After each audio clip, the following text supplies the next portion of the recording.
한판브리핑 김수민 평론가와 함께하겠습니다. 어서 오십시오. 네, 반갑습니다. 자, 먼저 안타까운 소식부터 전해야 될 텐데 이태원 참사 관련해서 수사를 받고 있었던 용산경찰서 정보과 정모 계장이 순인체 발견이 됐어요. 네, 정보계장 정모 경감이 낮 12시 45분쯤에 자택에서 숨진 채 발견이 됐습니다. 극단적인 선택을 한 것으로 보이고요.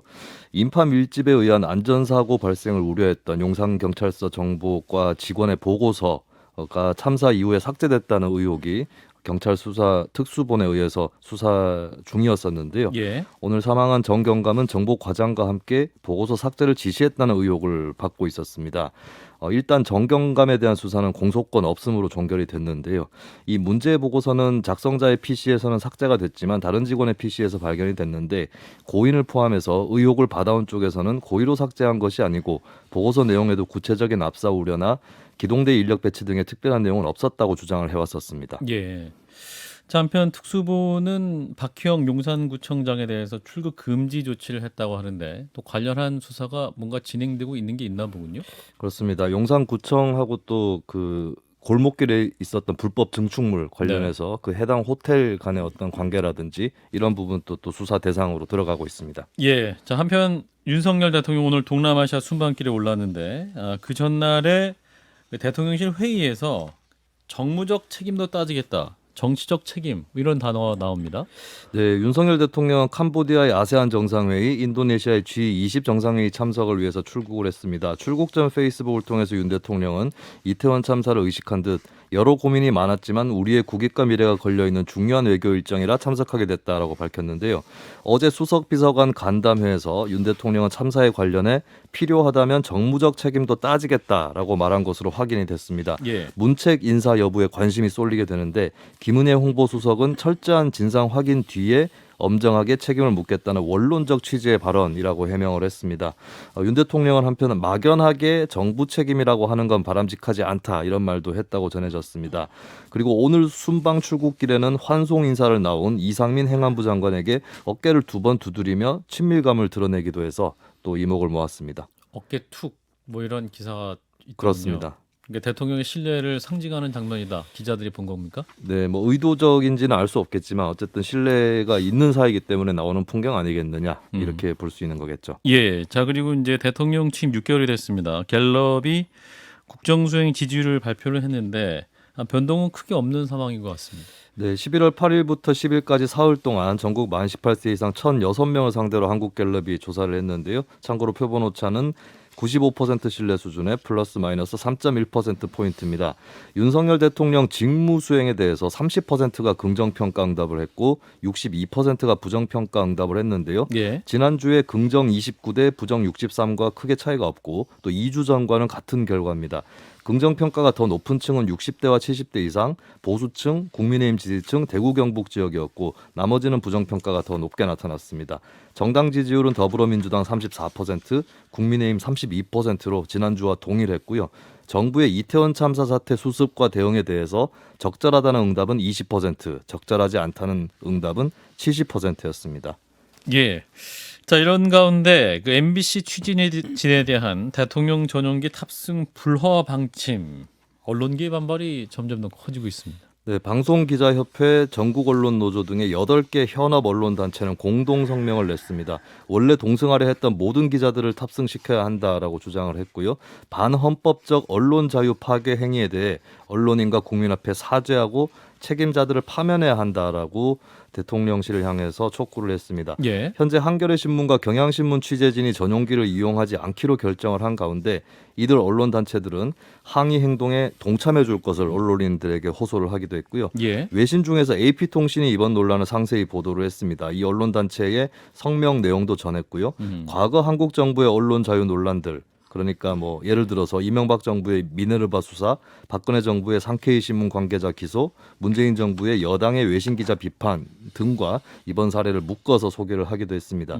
블룸버그 통신도 윤석열 대통령이 언론 자유에 타격을 입혔다고 비판받고 있다라고 전했습니다. 언론의 자유에 타격을 입혔다라는 비판을 받고 있다는 외신의 보도 소식까지.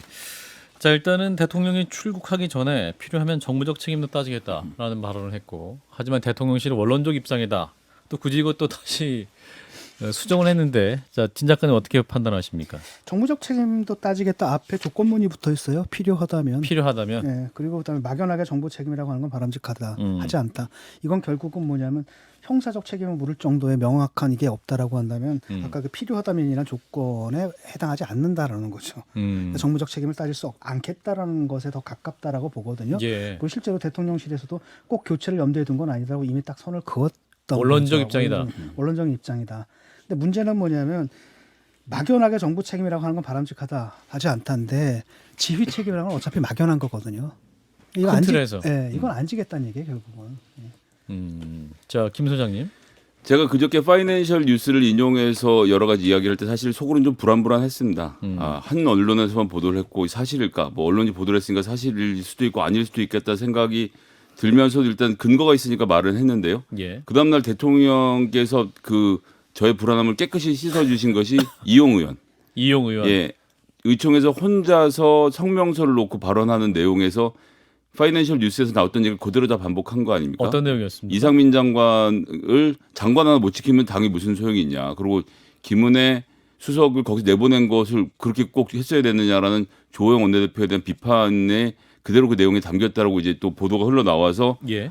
그 내용이 사실이었구나를 확인하는 절차 있었기 때문에 이 이상민 장관에 대한 책임을 물을 리는 없다고 보고요. 어깨를 툭툭 두 번 두드린 장면은 사실 이거는 해석의 영역입니다만 근데 같은 장면이 하나 생각나는 건 있었습니다. 교육부 장관 임명 때 교육부 장관 임명하면서 대통령께서 그 당시에 야당과 언론의 공격을 잘 견뎌주셨다는 취지로 격려를 했잖아요. 예. 지금 야당과 언론의 공격을 받고 있는 사람이 이상민 장관. 거기에 따른 그 비슷한 이 뉘앙스의 격려가 이어진 것이 아닌가 싶은 생각이 있어서 의도적으로 했다면 잘못된 행동이고 의도지 않았다면 너무 그러니까 부자연스러운 이게 좀 조심하셔야 되는데 수사 권력이 그렇게까지 하는데 치고 나가는 사람에 대해서 뭘 할 수 있겠습니까? 싶은 생각이 들더라고요.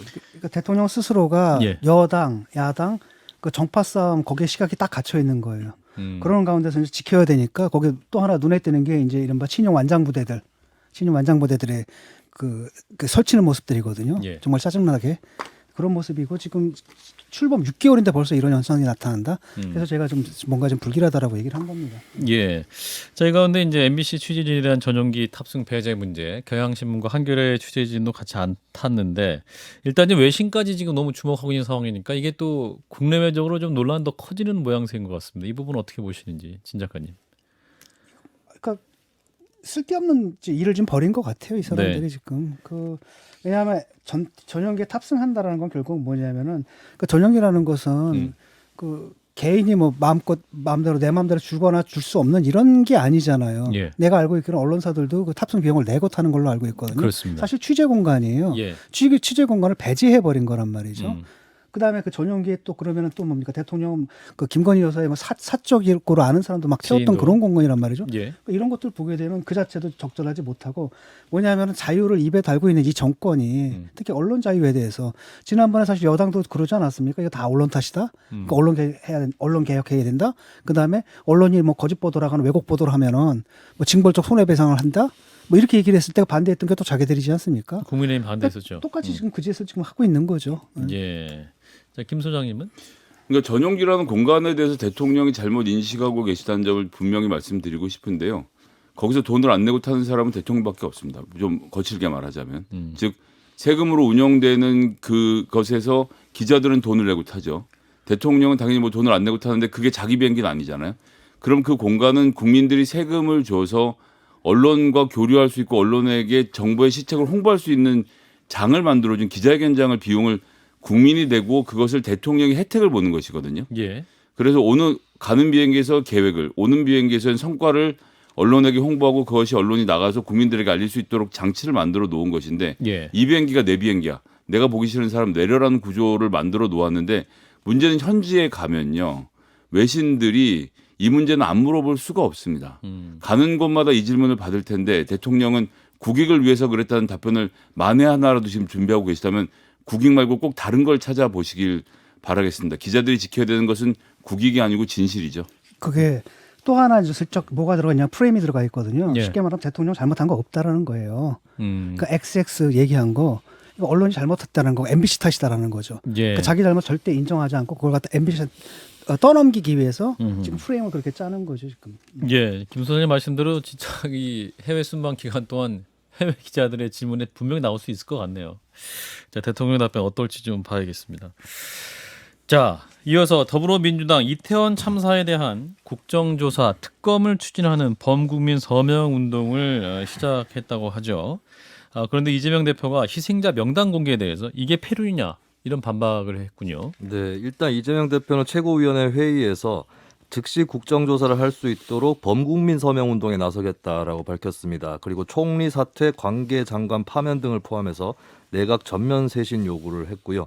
민주당은 서울 용등포구 여의도역 5번 출구에서 국정조사 특검 추진 범국민 서명운동 발대식을 열었습니다. 또 이재명 대표는 페이스북에 올린 글에서 희생자 명단 공개를 두고 폐륜이라는 비난인 것에 대해서 유족이 원하는 방식으로 애도하는 것이 폐륜이냐, 고인의 영장 앞에 그의 이름을 불러드리는 것이 폐륜이냐라고 반문했습니다. 예. 자, 이 가운데 민주당의 싱크탱크 민주연구원에서 노웅래 의원이 원장직에서 사의를 표명했는데 이유가 뭐였습니까? 네, 송영길 전 대표 체제에서 노웅래 의원이 원장으로 발탁이 됐었는데요. 원래 임기는 내년 6월 초까지였습니다. 예. 하지만 중앙일보와의 통화에서 노웅래 의원은 이재명 지도부에게 내가 길을 터주는 게 맞는다라고 하면서 사의 표명의 이유를 밝혔습니다. 노웅래 의원은 그간 온건 또는 비주류 이미지가 강한 정치인으로 분류가 됐었고 최근에는 이 대표 지지층에게 수박이다 이렇게 불려오면서 사퇴 압박을 받기도 했었는데요. 특히 민주연구원이 지방선거 직후 패배 원인 중 하나로 이재명 대표의 인천 계양을 출마를 지목했을 때 갈등이 고조되기도 했었습니다. 또 최근에는 친명계로 불리우는 남영희 부위원장의 거취 문제로도 노웅래 의원이 해촉 의사를 밝히기도 했었는데요. 민주당 지도부가 수용을 하지는 않았었습니다. 다만 노 원장이 밝히기로는 남영희 부위원장 논란 발생 전에 사의를 전달했기 때문에 그것 때문에 사퇴하게 된 것은 아니다라는 입장입니다. 남영희 부원장 때문에 그런 것은 아니다. 네. 예. 자, 일단은 국정조사 특검에 대해서 그리고 최근 거론된 희생자 공개 관련 논란 하나씩 좀 평가를 해주시면 진 작가님부터. 국정조사는 해야 된다고 보거든요. 네네. 왜냐하면은 큰 게 비어 있었던 거잖아요 우리 사회에. 그것은 반드시 짚어봐야 합니다. 근데 특검은 지금으로서는 굳이 이제 필요하다고 해서 보지는 않고. 근데 문제는 뭐냐면 이것을 갖다 국정조사는 지금 민주당 의원들하고 그다음에 그 정의당 의원들이 합의하면 그냥 할 수도 있는 거 아니겠습니까? 예. 이걸 왜 서명 운동을 받아야 되는지 모르겠어요. 전국민 서명 특검 운동. 같은 경우도 꼭 지금은 당장 필요해 보이지 않거든요. 지금 뭐 잡아내는 거 수사 너무나 심하게 하고 있지 않습니까? 어느 정도로 하냐면 그것 때문에 어떤 분이 이제 목숨을 스스로 끊는 일까지 벌어질 정도로 아래쪽으로 엄청나게 하고 있거든요. 예. 근데 문제는 뭐냐면은 이 서명 운동이다라는 것은 결국 대중 운동으로 가져가겠다는 거잖아요. 이런 식의 민주당의 프레임이 그러니까 상당히 뭐랄까 정략적으로 접근한다는 느낌을 주거든요. 그다음에 또 하나는 이름까지 공개하겠다라는 것은 이건 희생자, 사망자. 그렇죠. 사망자 이름까지 공개했다는 것은 유가족의 의사가 가장 중요하단 말이죠. 예. 근데 그게 아니라 그것보다 더 중요한 게 있는데 그것이 바로 자기들의 그 정치적 이익이다 이런 인상을 준단 말이죠. 이 일을 하겠다는 건 바로 이 문제를 처리하는 이 사건을 처리하는 정부 여당의 태도가 적절하지 않다라는 걸 보여주기 위해서 하는 거잖아요. 그런데 실제로는 이미 여론조사에서는 70%가 잘못하고 있다고 대답을 하고 있거든요. 예. 이게 왜 필요한지 모르겠어요. 지금 했던 건 뭐냐면 민주당의 입장에서는 철저하게 유가족의 입장을 존중하면서 그러는 가운데 이 사고 원인을 제대로 파악할 수 있게끔 그 제대로 된 야당의 모습을 보여주는 거 그쪽으로 나가야 되는데 이건 거의 루틴이잖아요. 맨날 하게 되면 이렇게 해가지고 그 그러다 보니까 저쪽에서 제2의 세월호를 만들려고 하는 거냐라는 비난이 나오고 있거든요. 김재원 전 최고위원이 네, 그 말을 했는데. 불필요하다고 봅니다. 이런 건. 김 소장님. 일단 이재명 대표 입장에서 한 말씀만 드리면 공개를 원하는 유족들의 위패 영정사진조차 이렇게 걸지 못하고 추모를 하는 이유가 뭐냐라는 질문에 출발했다는 점은 짚어놓고요. 그렇지만 저는 위패 영정사진 이런 문제는 정치권에서 이야기할 성질의 문제는 아니라고 봅니다. 이것은 유족들에게 맡기고 유족의 대책위가 구성되고 그 안에서 그들이 원하는 방식의 추모와 그들이 원하는 방식의 진상규명에 정치권의 도움을 요청한다면 그때 가서야 민주당이든 국민의힘이든 접근해서 원하는 부분을 도와드려야 되는 문제고 이것이 정파적으로 흐르지 않도록 해야 된다라고 생각하고요. 예. 국정조사 특검은 전 국정조사를 야당만 해서 진행하면 지금 현재 여당이 아니죠. 현재 윤석열 정부의 태도로 보면 아무 자료를 내놓지 않고 그냥 버틸 것이라고 봐요. 그래서 지금 필요한 건 국민의힘을 쪼개는 겁니다. 쪼갠다는 표현이 좀 이상하지만 국민의힘 내부에서도 야 국정조사는 받아야 되는 것 아니냐라는 여론을 만들고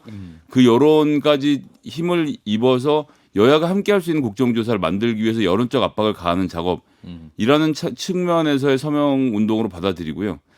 여튼 국민의힘을 더 설득해서 국민의힘 내에서 그래도 국정조사까지는 받아야 된다는 의견이 나올 수 있도록 민주당이 자기 역할을 해야 된다고 생각합니다. 아무 자료를 내놓지 수사 합의를 한다 하더라도 자료를 내놓을 것 같지는 않거든요. 근데 결국 이걸 통해서 뭘 보여주는 거냐면은 민주당은 최선의 노력을 하고 진실 규명에 접근하는 노력을 정말 충분히 했다. 예. 근데 정부 여당이 안 했다. 그것만 보여주면 돼요. 국민들은 판단하거든요. 주로 그렇게 되면 무능하다는 소리를 듣더라고요. 국정조사. 자, 김수민 평론가 관련 논란 어떻게 진행할 걸 보세요? 네, 뭐 국정조사라고 하는 방법론에 대해서는 이제 좀 여론의 찬성은 높은 것은 사실인 것 같은데 예. 이것을 이제 찬성이 높기 때문에 굳이 대중운동을 해야 되느냐 아니면은 그래도 더 돋보이기 위해서 대중들과 함께 해야 되느냐 뭐 이렇게 좀 의견이 갈리는 문제인 것 같고 근데 어쨌든 국민들이 좀 원하는 거는 예. 이제 원내에서 당장 할 수 있는 일에 대해서는 이제 의석을 모아서 하게 된다면 이제 대중운동이 필요하다면 조금 원내 이상의 것 내용이라든지 또 앞으로 전체적으로 한국 사회가 무엇을 해야 될 건지 이런 예. 것들을 좀 정립해서 하는 것이 더 바람직하지 않을까 이런 기획도 정치권에 필요하다고 봅니다. 이게 그 국정조사는 말이죠. 입법부에서 하는 거거든요. 행정부에 대해서. 거기서는 그러니까 여야를 가리지 않고 국회의원들의 의무예요. 그러니까 여당 의원이다 하더라도 그 행정부가 정확하게 견제하는 게 그 행정부를 돕는 일이거든요. 그렇죠. 이런 인식을 가져야 되는데 이건 패거리 싸움 하는 건지 뭐 하는지 모르겠어요. 근데 아이러니하게도 2016년이었나요? 2017년이었군요. 박근혜 대통령 청문회 때 그 당시 국민의힘에서 가장 발군의 실력을 보였던 건 이혜원 의원하고 장제원 의원이었던 것으로 기억을 하네요. 예. 그래서 막상 시작이 되면 지금 현재 여당 내에서도 이 문제를 짚을 수밖에 없게 되고 그렇게 나오게 되니까 전 더 여당을 설득하는 과정이 필요하다고 말씀드리는 거예요. 대통령한테 충성하는 게 아니라 국민한테 충성하는 게 국회의원의 임무예요. 예. 자, 관련 이슈 여기까지 하고요. 자, 수사 얘기를 더 해보겠습니다. 이재명 대표와 관련된 불법 대선 자금 의혹 수사. 지금 이제 김용 민주연구원 부원장 넘어서 정진상 당대표 정무실장까지 향하고 있는데 이 가운데 이재명 대표 이름이 57회 적시됐다는 공소장 내용이 지금 알려지고 있군요. 네, 김용 부원장 기소하면서 남겼던 공소장이 A4 용지 20쪽 분량입니다. 여기에 이재명 대표 이름이 57번 등장하는데 김용 부원장 이름보다 조금 더 등장을 한다고 합니다. 예. 검찰은 이제 이재명 측근 그룹이라고 해서 김 부원장, 정진상 실장, 유동규 전 본부장 이렇게 4명을 정치적 공동체라고 묶어서 강조를 하고 있는 입장이고요. 예. 김 부원장이나 유 전 본부장의 경우는 2008년, 2009년에 아파트 리모델링 추진위원장으로 활동한 것을 계기로 이것이 이제 정치 공동체로 출발을 했다라고 검찰이 보고 있는 것이고 또 성남도시개발공사 설립 로비 과정에서 유 전 본부장이 금품을 받기 시작한 것이다라고 판단을 하고 있습니다. 성남시장 재선 때 이 대표의 재선 때나 이럴 때도 이제 선거자금 지원, 지지 댓글 동원 이런 것들이 이루어졌고 2020년에도 정진상 실장이 유 전 본부장에게 경선 캠프 관련 요청을 했고 이런 10여 년의 유착 관계가 불법 대선 자금 조달의 밑바탕이 됐다고 보는 것이 검찰의 시각입니다. 57회 적시됐다는 것이 어떤 혐의점이 짙다는 걸 의미합니까? 이제 김건희 네. 영부인 같은 경우도 조이치모터스 관련 뭐 공소장 내용에도 보면 굉장히 많이 적시가 됐지만 검찰이 어떤 기소를 한다 이런 부분은 없었지 않습니까? 네, 그것이 같은 경우인지는 좀 따져봐야 될 네. 것 같은데요. 어쨌든 이재명 대표를 직접적으로 어떤 혐의가 있다라고 현재까지는 그렇게까지 나아가지는 못한 상황인 것 같은데 일단은 정치적 공동체다라고 하는 것을 좀 상기시키는 그런 과정에서 정치적 공동체. 그렇습니다. 결국에는 이재명 대표가 선거를 하는 과정에서 있었던 일들을 다루다 보니까 이 대표 이름이 많이 들어가게 된 것 같습니다. 그렇군요. 자, 외곽 조직 7곳, 그러니까 이재명 대표를 지지하는 외곽 조직 7곳의 이름도 열거됐다고 하는데 어떤 내용이죠? 네, 검찰은 2020년 7월에 김용 부원장이 쓴 대외비 문건 하나를 토대로 해서 또 공소장 내용으로 넣었는데요. 예. 이재명 경선 캠프 조직화 방안이라고 하는 문건입니다. 호남을 특별 관리 지역으로 집중 공략을 한 것이 불법 자금 수수의 배경이다 이렇게 검찰은 보고 있고 공소장에는 그때부터 구축한 지지 조직들의 명칭이 나열이 되어 있는데요. 예, 검명한 조직은 가칭 기본소득 포럼 창립준비위원회, 대동세상연구회, 광주전남 희망사다리 포럼, 희망22 포럼, 공정사다리 포럼, 그리고 이해찬계 의원들이 참여를 많이 했던 민주평화광장, 직능본부와 여러 위원회로 구성된 공명포럼 이렇게 7조직이었습니다. 예, 뭐 관련 조직과의 연관성도 검찰이 수사를 하고 있는 것으로 보이는군요.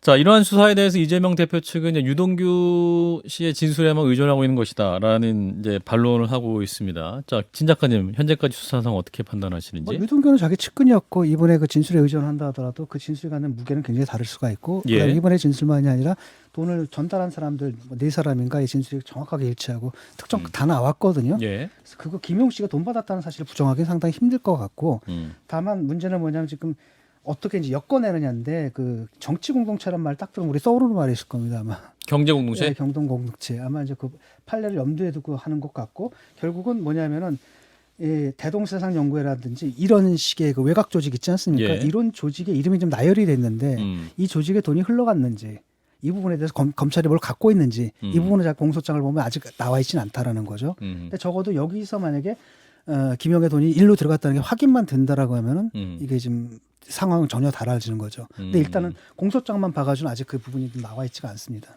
김 소장님. 예, 정진상 실장은 지금 체포영장도 기각당했다라고 하더라고요. 기사를 보니까. 예. 근데 이제 400억이 넘는 저수지를 파놓고 지금 그 돈을 용의롭게 꺼냈을 수 있도록 임의롭게 꺼냈을 수 있도록 만들어 놓은 주범에 대한 체포영장이 안 나올 정도로 수사를 준비해서 대선 자금이라고 공개해놓고 덮어놓고 공격을 하는 것은 글쎄요, 전 뭐 가급적이면 객관적으로 사건을 바라보려고 하는데 입을 막을 만큼의 무슨 사실관계가 증명되는 게 없다는 게 하나. 두 번째는 호남 지역에 대해서 특별 관리를 하기 위해서 거기다 돈을 풀었다라는 것이 검찰의 주장의 핵심인 것 같은데요. 호남에서는 호남 조직은 돈을 받을 것 같다는 인상을 주는 것도 상당히 불쾌하긴 하지만 그건 둘째치고 이 당시 경선 상황으로 가면 호남은 이낙연 대표가 압도적으로 조직을 갖고 있던 곳이었거든요. 예. 그런 네트워크가 있는 데다가 현금을 뿌린다. 저희 업계에서는 그렇게 위험한 짓을 하다가 딱 한 건만 걸리면은 정치 인생 전체가 날아가는 일이기 때문에 호남 지역에 집중해서 8억을 산포했다는 얘기는 지금까지 나와 있는 증거로 제기에는 잘 걸리지가 않습니다. 그러니까 이제 경쟁자들은 만약에 그런 돈 살포됐다는 얘기가 오히려 당내에서도 오히려 신고될 수 있는 상황이기 아니 때문에. 네트워크 안에서 한 사람만 받은 사람 돈 봉투 들고 나와서 이 돈 누가 줬다라고 말하게 되면 이건 선거마다 게임 체인저가 되거든요. 예. 예를 들어서 호남 지역이 아닌 지역에서 이런 활동이 일어났다고 하면 더 보겠지만 이낙연 대표가 눈을 똑바로 뜨고 있는 전남도지사 출신의 이낙연 대표의 호남에서 이런 활동을 이렇게 대규모로 짧은 기간 동안 많은 돈을 풀었는데 안 걸렸다? 그러니까 하여튼 검찰이 가져온 증거를 보겠습니다. 그건 모르죠. 예. 모르는 거고. 자, 저도 여기까지 몰라서 아니라고는 안 했습니다. 네, 알겠습니다. 좀 지켜보시죠. 수사 이게 왜냐하면 진행되고 당시에는 이제 있으니까. 호남이 밀리기 때문에 굉장히 이런 조직들이 필요했을 거예요. 급하게 이런 조직들을 만들려야 되는 거고 급속하게 이런 정치적 지지를 만들기 위해서는 사실 돈이 필요하거든요. 근데 밀렸다고 하기엔 이재명 대표가 너무 선거를 이기고 있긴 했습니다. 그 당시에는 처음에는 밀리다라고 믿었던 거죠. 거기서 이기지 않으면 사실 힘들다라는 전망이 있었기 때문에 집중 투자할 대상이었던 것은 확실해요.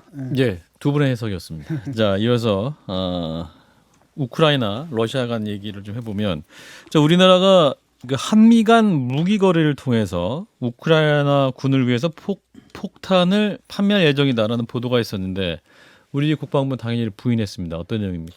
네, 이게 처음 보도로 전해진 것은 미국 월스트리트 저널 기사 내용이었는데요. 예. 현지 시각 11월 10일 기사인데 소식통을 인용해서 미국이 한국으로부터 155mm 포탄 10만 발을 구매할 예정이다. 이종섭 국방부 장관이 이달 초 로이드 오스틴 미 국방장관을 만났을 때 합의했다. 이런 내용이 보도가 됐습니다. 예.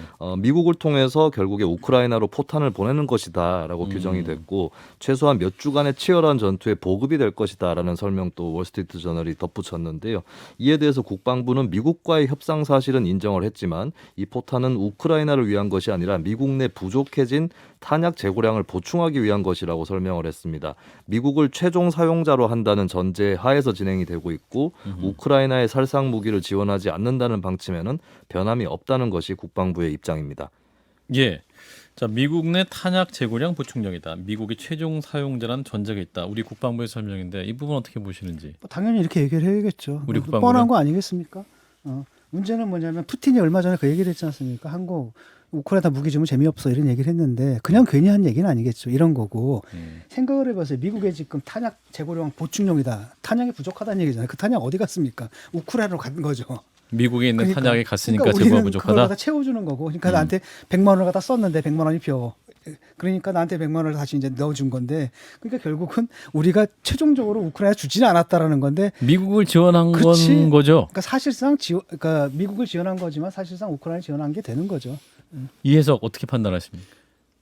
그러니까 뭐 얼추 그림이 그렇게 그려지고 있는 굉장히 생뚱맞은 지점에서 탄약이 수출되고 생뚱맞은 지점에서 푸틴 대통령의 경고가 있었다라고 하면은 정보들이 그렇게 모여졌다라는 반증이라고 생각하고요.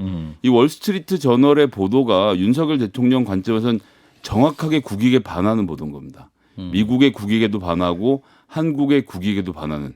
전용기도 태우면 안 되고 기자회견장에 월스트리트 저널의 출입을 막아야죠. 이 윤석열 대통령의 세계관 안에서는 예. 이런 건 지금 국익은 해치는 거잖아요. 이런 보도가 됨으로써 한국과 미국과 러시아의 관계가 다 틀어지고 있는 건데 이런 보도를 한 월스트리트 저널에 대해서 우리 대통령실이 어떻게 대응할지를 좀 한번 그건 너무 지켜보도록. 과도한 것 같고. 이거 사실은 뭐냐면 우리가 입장이 굉장히 난감하거든요. 왜냐하면 한편으로 우리가 우크라이나 지원을 해야 되는데 러시아의 관계가 있기 때문에 무기 지원을 못 하는 거예요. 그래서 젤렌스키는 계속 달라고 했죠. 예. 그렇기 때문에 사실상 우리가 무기를 지원할 수 있는 것은 이런 우회로를 통해서 할 수밖에 없는 거고 이게 정부 입장에서 썩 나쁘지는 않을 거예요 아마. 저는 하면 안 된다고 생각합니다. 왜냐하면 북한을 그나마 견제할 수 있는 게 중국하고 러시아인데 중국하고 러시아와 우리나라 사이의 끈을 다 끊어버린 다음에 북핵 개발을 중단시키는 것을 우리가 한밀 군사 협력으로만 가능하겠네요. 저는 안 이번에 된다고 쏜 보기 북한의 때문에. 미사일 지금 거기 러시아제예요. 러시아가 지금 다 그러니까 예. 아무리 그래도 우리가 러시아의 빚은 좀 지원해서 러시아랑 이야기할 수 있는 통로를 완전히 끊어버린 일을 지금 하는 것은 한반도 위험을 가져온다는 아니죠. 측면에서 저는 찬성할 수가 없습니다. 끊어버리는 일이 아니라 이 정도로 우리는 저기 선을 긋는 거죠. 끊으려면 확실하게 무기를 보내고 우리 같은 천국이나 이런 것들 좀 보내면 되는 건데 그건 아니고 할 일을 하면서도 면피를 할 수 있는 이런 조건인 거죠 이게.